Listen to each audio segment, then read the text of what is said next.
సమ్మక్క రాక కోసం భక్తులు ఎదురు చూస్తున్నారు. చిలకలగుట్ట నుంచి గద్దెల వరకు సమ్మక్కకు స్వాగతం పలికేందుకు దారి పొడవునా ముగ్గులు వేస్తున్నారు జోగినిలు.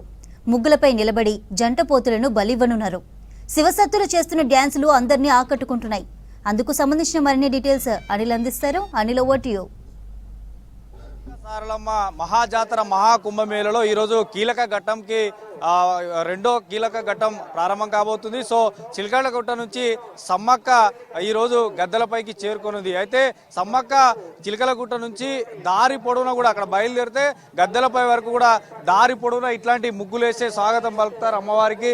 సో ఈ చిలకలగుట్ట రోడ్డు మొత్తం కూడా ముగ్గులతో నిండిపోతుంది. సో ఇప్పుడే మనకంటే సాయంత్రం సమయంలో అమ్మవారు బయలుదేరుతారు కాబట్టి సో ఇప్పుడే మొత్తం కూడా ఈ రోడ్డు పొడవునా కూడా చిలకలగుట్ట నుంచి గద్దెల వరకు కూడా ముగ్గులేస్తున్నారు. సో ఇట్లాంటి కార్యక్రమాలు ఉంటాయి. ఈరోజు ముగ్గులు ఎందుకు వేస్తారు, ముగ్గులకు వేయడానికి గల కారణం ఏంటి, మనతో పాటు భక్తులు ఉన్నారు, అడిగి తెలుసుకుందాం. సో ఎట్లా ఈ రోజు కార్యక్రమాలు ఎట్లుంటాయి, మీరు ఇక్కడ ముగ్గు వేయడానికి గల కారణం ఏంటి?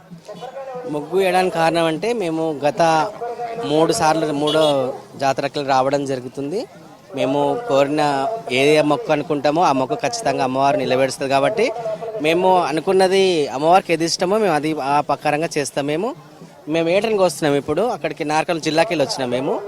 మేము చాలా దూరంకి వెళ్ళి వచ్చినాం కాబట్టి ఇప్పుడు ముగ్గులేసి రంగరంగ వైభవంగా మేము ఏటనికి వసుకొని దావత్ చేసి అమ్మవారి రూపం ఇక్కడ వేసుకొని మేము చేసి అమ్మవారి పటం వేసుకొని మంచిగా ఏటనికి కోసుకొని గత 3 జాతరలకి వస్తున్నాం. చాలా బాగుంటుంది. ఇంకా అమ్మవారు వచ్చేటప్పుడు ఈ రోడ్డు మొత్తము పటాలు వేసి చాలా గంభీరంగా చేస్తారు. గత 6-7 అయితే అమ్మవారు వచ్చే వరకు ఇప్పటికెళ్ళే ముగ్గులు వేస్తారు. చాలా పబ్లిక్ చాలా బాగుంది. ఈ సంవత్సరం పోయిన జాతరల కన్నా ఈ సంవత్సరం జాతర చాలా అభివృద్ధిగా ఉంది. తో పాటు శివసత్తులు ఉన్నారు, వారిని అడిగి తెలుసుకుందాం. సో ఈ ముగ్గులకు సంబంధించి ఎట్లా ఉంటుంది సాయంత్రం? తల్లి వచ్చే రోజు ఈ రోడ్డు చిలకలగుట్ట తల్లి ఉగ్రరూపం వేసుకొని వస్తుంది. మేము స్నానాలకు పోయి మళ్ళీ వచ్చి మా బట్టలు మార్చుకొని మేము పట్నాలు వేసి జోటయాటలను కోసి ఆ ఉగ్రరూపాన్ని శాంతింపజేసుకొని మేము నిమ్మలముండి ఆ తల్లి నిమ్మలమ్మ చేసుకొని మళ్ళీ రాత్రికి ఘటం ఎత్తుకుంటాము, తల్లిని ఆహ్వానించుకుంటాము. మాకు ఇక్కడికే సంబరం. మేము గత కొన్నేళ్ల నుండి వస్తాను. పెళ్లి లేదు, పేరంటం లేదు. ఆ తల్లినే నమ్మినాం, ఆ తల్లినే కొలుతాం, ఆ తల్లినే నమ్ముకున్నాం, ఆ తల్లి పెడుతుంది. మాకు ఆ తల్లి మాకు ఇచ్చిన బండారు, ఆ బండారితోటే మేము బతుకుతున్నాం, లోకం బతుకుతుంది. ఈరోజు మేము గత మాకు ఊహ తెలిసినప్పటి నుంచి జాతరకు రావడం జరుగుతుంది. ఇందులో భాగంగా నిన్న సారలమ్మ రావడం జరిగింది. ఈరోజు సమ్మక్క రాక కోసం మేము అందరం ఎదురు చూస్తున్నాము. అందులో భాగంగా ఈరోజు మేము అందరం పట్నాలు వేసుకొని అమ్మవారికి స్వాగతం పలికి ఈ ఆటపోతులు బలిచ్చి అమ్మవారికి శాంతి కోరాలని మేము కోరుకుంటున్నాం.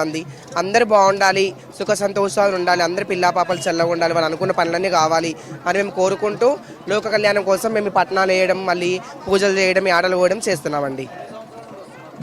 మాకు ఊహ తెలిసినప్పటి నుంచి అంటే ఒక 15 సంవత్సరాల నుంచి అయితే నేను వస్తున్నా చిన్నప్పటి నుంచి. ఇంతకుముందు కాకుండా ఈ సంవత్సరం చాలా బాగుందండి.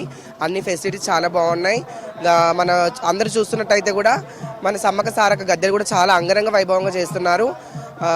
మన సీఎం గారు కానీ మంచిగా ఇంకా సీతక్క చాలా సహకరించి ఈ గద్దెల్ని చాలా బాగా రూపుదిద్దింది. ఎప్పటికీ వాళ్ళు ఇలాగే బాగుండాలని కోరుకుంటున్నానండి.